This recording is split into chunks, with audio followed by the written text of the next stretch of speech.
हम अक्सर सोचते हैं कि क्रिकेटर्स की जिंदगी कितनी शानदार होगी, पैसा, शोहरत, फेम, सब कुछ। लेकिन कभी कभी उनकी जिंदगी में भी ऐसे अजीब हालात बन जाते हैं जिनकी हम कल्पना भी नहीं कर सकते। सोचिए, वर्ल्ड कप जीतने के बाद किसी खिलाड़ी को क्या करना पड़ सकता है? जश्न मनाना, इंटरव्यू देना या फिर छुट्टियां मनाने निकल जाना। लेकिन यहां तो मामला उल्टा हो गया। टीम इंडिया ने वर्ल्ड कप जीता और उसके बाद खिलाड़ियों को 131 करोड़ रुपए की इनामी राशि मिलने की घोषणा हुई। इस खबर के बाद पाकिस्तान के कुछ लोग तो ये तक कहने लगे कि हम इस बात को मानते ही नहीं, क्योंकि उनके हिसाब से इतने पैसे होना ही नामुमकिन है।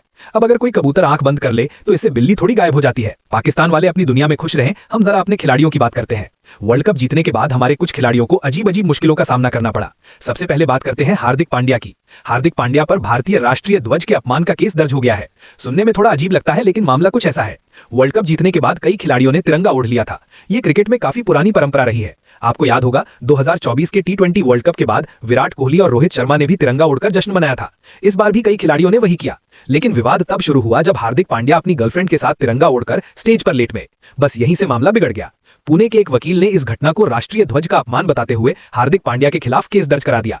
हालांकि सच कहें तो ऐसा लगता नहीं कि इस मामले में कुछ खास होने वाला है, क्योंकि हार्दिक पांड्या एक राष्ट्रीय खिलाड़ी है और उन्हें तिरंगे की अहमियत अच्छी तरह पता है। यह भी मानना पड़ेगा कि हार्दिक ने जानबूझकर तिरंगे का अपमान करने की मंशा से ऐसा नहीं किया होगा। फिर भी एक बात जरूर है, फ्लैग कोड यानी राष्ट्रीय ध्वज के नियमों की जानकारी खिलाड़ियों को दी जानी चाहिए। ये जिम्मेदारी बीसीसीआई की भी बनती है, ताकि भविष्य में इस तरह के विवाद दोबारा पैदा ना हो। लेकिन दोस्तों, वर्ल्ड कप जीतने के बाद मुश्किल में सिर्फ हार्दिक पांड्या ही नहीं थे। एक और खिलाड़ी है जिनकी कहानी तो किसी फिल्म की स्क्रिप्ट से कम नहीं है। हम बात कर रहे हैं शिवम दुबे की। शिवम दुबे को अपने घर लौटने में इतनी परेशानी हुई कि उन्हें ट्रेन की टिकट लेकर सफर करना पड़ा। अब आप सोच रहे होंगे कि इसमें बड़ी बात क्या है, लेकिन पूरी कहानी सुनिए। 8 मार्च को वर्ल्ड कप जीतने के बाद शिवम दुबे को अगले ही दिन अहमदाबाद से मुंबई जाना था। फाइनल मैच के दौरान उनकी पत्नी स्टेडियम में मौजूद थी, लेकिन उनके 4 साल के बेटे अयान और 2 साल की बेटी मुंबई में रिश्तेदारों के साथ थे। शिवम दुबे ने फाइनल मैच में शानदार प्रदर्शन किया था। आखिरी ओवर में 3 चौके और 2 छक्के लगाकर उन्होंने टीम इंडिया का स्कोर 250 के पार पहुंचा दिया था। स्टेडियम में मौजूद हजारों दर्शक उनके नाम के नारे लगा रहे थे। लेकिन अगले दिन जब उन्हें मुंबई जाना था तो उन्हें कोई फ्लाइट ही नहीं मिली। आखिरकार मजबूरी में शिवम दुबे ने अहमदाबाद से मुंबई जाने वाली सुबह की ट्रेन का टिकट बुक कराया। और मजेदार बात यह है कि यह टिकट फर्स्ट क्लास का नहीं बल्कि 3rd AC का था। घर वालों को भी चिंता थी, क्योंकि अगर किसी को पता चल जाता कि वर्ल्ड कप जीतने के अगले दिन शिवम दुबे ट्रेन में सफर कर रहे हैं तो भीड़ और सुरक्षा का बड़ा मसला बन सकता था। लेकिन और कोई रास्ता भी नहीं था। शिवम दुबे ने एक प्लान बनाया। उन्होंने टोपी पहन ली, फुल स्लीव कपड़े पहन लिए और चेहरे पर मास्क लगा लिया ताकि कोई पहचान ना सके। सुबह 5:10 वाली ट्रेन पकड़ने के लिए वे स्टेशन पहुंचे। उन्हें लगा कि सुबह सुबह प्लेटफॉर्म पर ज्यादा लोग नहीं होंगे, लेकिन वहां पहुंचकर उन्हें पता चला कि कई क्रिकेट फैंस भारत की जर्सी पहनकर उसी ट्रेन से मुंबई जाने वाले हैं। ये देखकर शिवम दुबे ने अपनी पत्नी से कहा कि वे फिलहाल कार में वापस बैठ जाते हैं और ट्रेन छूटने से सिर्फ 5 मिनट पहले प्लेटफॉर्म पर आएंगे। ठीक वैसा ही किया गया। ट्रेन के आने से ठीक पहले वे प्लेटफॉर्म पर पहुंचे और जल्दी से डिब्बे में चढ़ गए। अंदर घुसते ही वे सीधे सबसे ऊपर वाली बर्थ पर जाकर लेट गए। अब कहानी का सबसे दिलचस्प हिस्सा आता है। कुछ देर बाद टिकट चेकर टिकट चेक करने आया। उसने लिस्ट में नाम देखकर पूछा, क्या ये वही शिवम दुबे क्रिकेटर हैं?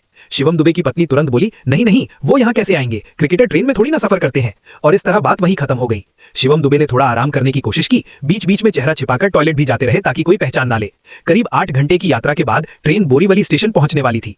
अब तक सुबह का समय निकल चुका था और दोपहर होने लगी थी। बोरीवली स्टेशन पर काफी भीड़ रहती है, इसलिए शिवम दुबे ने पुलिस को फोन किया। उन्होंने बताया कि वे वर्ल्ड कप विजेता शिवम दुबे बोल रहे हैं और उन्हें सुरक्षा की जरूरत है। पहले तो पुलिस को लगा कि वे एयरपोर्ट से आ रहे होंगे, लेकिन जब पता चला कि वर्ल्ड चैंपियन खिलाड़ी ट्रेन से सफर करके आ रहा है तो पुलिस भी थोड़ा हैरान रह गई। फिर भी पुलिस तुरंत बोरीवली स्टेशन पहुंची और शिवम दुबे को सुरक्षित तरीके से स्टेशन से बाहर निकालकर घर तक पहुंचाया। अब सोचिए, वही टीटी जिसने नाम देखकर अंदाजा लगाया था कि शायद ये शिवम दुबे ही हैं, उसे अब कैसा लग रहा होगा? और उन फैंस का क्या हाल होगा जिन्होंने एक रात पहले स्टेडियम में शिवम दुबे के नाम के नारे लगाए थे और अगले दिन वही खिलाड़ी उनके साथ ट्रेन में सफर कर रहा था और उन्हें पता भी नहीं चला। अब आप बताइए दोस्तों, अगर आपको पता चल जाता कि आपकी ट्रेन में अभी अभी वर्ल्ड कप जीतने वाला खिलाड़ी सफर कर रहा है तो आपकी क्या प्रतिक्रिया होती? कमेंट करके जरूर बताना। वीडियो पसंद आई हो तो चैनल को सब्सक्राइब जरूर करना। कल फिर मिलते हैं। जय हिंद।